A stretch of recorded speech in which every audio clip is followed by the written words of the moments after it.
sa ating lahat. Ako po si Emmanuel O. Alejandre. Ito po ang aking daily devotion para sa ngayong October 21. And for today, we are going to talk about post tenebras lucas, ay lux, after darkness, light. May kita po natin ito sa John chapter 1 verse 5 na nagsasabing, "The light shines in the darkness, and the darkness has not overcome it." Sa Tagalog, ang ilaw ay lumiliwanag sa kadiliman at ito'y hindi nagapi ng kadiliman. So, this pertains to the gospel of God, no? The gospel is unstoppable. Hindi mo mapipigilan ang gospel. Ang maaari mo lang gawin is makatulong upang mas yumabong ito.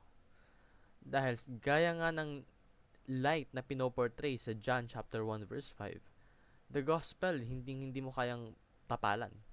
Hindi mo kayang hadlangan. Because it is a light that shines in the darkness. And hindi ito kayang lamunin ng kadiliman. In fact, the gospel extinguishes darkness. Ito ay nagpapawala ng mga kadiliman, mga uncertainties sa buhay natin. Dahil the gospel is true, the gospel is all-powerful. Therefore, the gospel cannot be snuffed out. Meaning, hindi mawawala ang gospel. Hindi magtatagumpay ang kadiliman pagdating sa pagpipigil sa gospel ng Panginoon.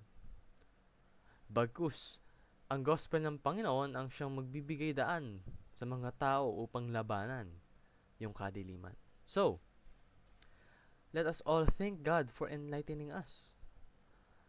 Na yung gospel na yon ang siyang magiging sandata natin sa lahat ng masasama.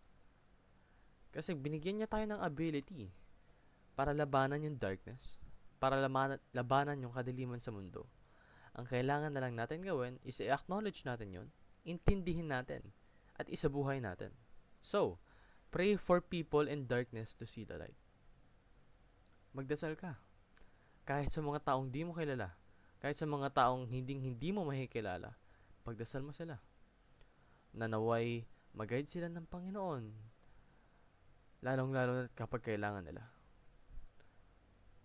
And lastly, ignite a fire that will burn through generations. Yung fire na yon, hindi mabilis mawala yon, lalong-lalo na kapag genuine and disciplined ka when it comes to being loyal to God. Yun lamang po ang aking daily devotion. Maraming salamat sa pakikinig. Pagpalain po tayong lahat, and let us all give glory to God.